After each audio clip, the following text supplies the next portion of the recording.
Dharwad BJP ಮುಖಂಡ ಯೋಗೇಶ್ವರ್ ಗೂಡಪ್ಪ ಗೌಡರ್ ಕೊಲೆ ಪ್ರಕರಣದಲ್ಲಿ ಜೀವಾವಧಿ ಶಿಕ್ಷೆಗೆ ಗುರಿಯಾಗಿರುವ ಕಾಂಗ್ರೆಸ್ ನಾಯಕ ಹಾಗೂ ಮಾಜಿ ಸಚಿವ ವಿನಯ್ ಕುಲಕರ್ಣಿ ಅವರಿಗೆ ಸದ್ಯದ ಅತ್ಯಂತ ಮಹತ್ವದ ಕಾನೂನು ಹಂತ ಎದುರಾಗಿದೆ. ಶಿಕ್ಷೆಗೆ ತಡೆ ನೀಡಿ ಜಾಮೀನು ನೀಡುವಂತೆ ಸಲ್ಲಿಸಿರುವ ಮಧ್ಯಂತರ ಅರ್ಜಿಯ ವಿಚಾರಣೆ ಪೂರ್ಣಗೊಂಡಿದ್ದು ಹೈಕೋರ್ಟ್ ತೀರ್ಪು ಕಾಯ್ದಿರಿಸಿದೆ. ಈ ತೀರ್ಪು ವಿನಯ್ ಕುಲಕರ್ಣಿಯ ರಾಜಕೀಯ ಭವಿಷ್ಯಕ್ಕೂ ನಿರ್ಣಾಯಕವಾಗುವ ಸಾಧ್ಯತೆ ಇದೆ. ಜೀವಾವಧಿ ಶಿಕ್ಷೆ ರದ್ದು ಕೋರಿ ವಿನಯ್ ಕುಲಕರ್ಣಿ ಅರ್ಜಿ. ವಿನಯ್ ಕುಲಕರ್ಣಿ ಗುಡ್ ನ್ಯೂಸ್ ಅರ್ಜಿ ಸ್ವೀಕರಿಸಿದ ನ್ಯಾಯಪೀಠ. ಸೆರೆಮನೆ ವಾಸ ಅಂತ್ಯವಾಗಲಿದೆಯಾ, ಮತ್ತೆ ಹೊಲಿಯಲಿದೆಯಾ ಎಂಎಲ್ಎ ಪಟ್ಟ?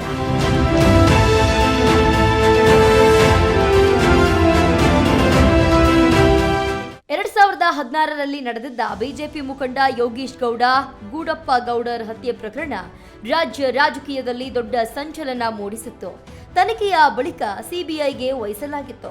ಹಲವು ವರ್ಷಗಳ ವಿಚಾರಣೆಯ ಬಳಿಕ ಜನಪ್ರತಿನಿಧಿಗಳ ವಿಶೇಷ ನ್ಯಾಯಾಲಯ 2026ರ ಏಪ್ರಿಲ್ 15ರಂದು ವಿನಯ್ ಕುಲಕರ್ಣಿ ಸೇರಿ 17 ಮಂದಿಯನ್ನ ಅಪರಾಧಿಗಳೆಂದು ಘೋಷಿಸಿತ್ತು. ಏಪ್ರಿಲ್ 17ರಂದು ಶಿಕ್ಷೆಯ ಪ್ರಮಾಣ ಪ್ರಕಟಿಸಿದ ನ್ಯಾಯಾಲಯ ವಿನಯ್ ಕುಲಕರ್ಣಿ, ಚಂದ್ರಶೇಖರ್ ಇಂಡಿ ಸೇರಿದಂತೆ 16 ಮಂದಿಗೆ ಜೀವಾವಧಿ ಶಿಕ್ಷೆಯನ್ನ ವಿಧಿಸಿತ್ತು.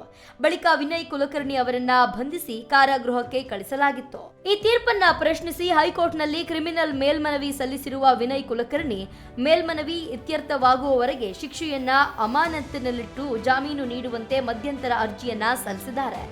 ಈ ಅರ್ಜಿ ಕುರಿತಾಗಿ ವಿನಯ್ ಪರ ವಕೀಲರು ಈಗಾಗಲೇ ತಮ್ಮ ವಾದವನ್ನ ಮಂಡಿಸಿದ್ದು, ಗುರುವಾರ ಸಿಬಿಐ ಪರ ವಕೀಲರು ಪ್ರತಿವಾದವನ್ನ ಪೂರ್ಣಗೊಳಿಸಿದರು. ಎರಡೂ ಪಕ್ಷಗಳ ವಾದವನ್ನ ಆಲಿಸಿದ ನ್ಯಾಯಮೂರ್ತಿ ಮೊಹಮ್ಮದ್ ನವಾಜ್ ಮತ್ತು ನ್ಯಾಯಮೂರ್ತಿ ಜಿ ಬಸವರಾಜ್ ಅವರಿದ್ದ ವಿಭಾಗೀಯ ಪೀಠ ತೀರ್ಪನ್ನ ಕಾಯ್ದಿರಿಸಿದೆ. ಈ ಪ್ರಕರಣದಲ್ಲಿ ಹೈಕೋರ್ಟ್ನ ಆದೇಶ ಕೇವಲ ಜಾಮೀನು ವಿಚಾರಕ್ಕೆ ಸೀಮಿತವಾಗಿಲ್ಲ. ಜೀವಾವಧಿ ಶಿಕ್ಷೆಯಿಂದ ವಿನಯ್ ಕುಲಕರ್ಣಿ ಶಾಸಕ ಸ್ಥಾನದಿಂದ ಅನರ್ಹರಾಗಿದ್ದಾರೆ.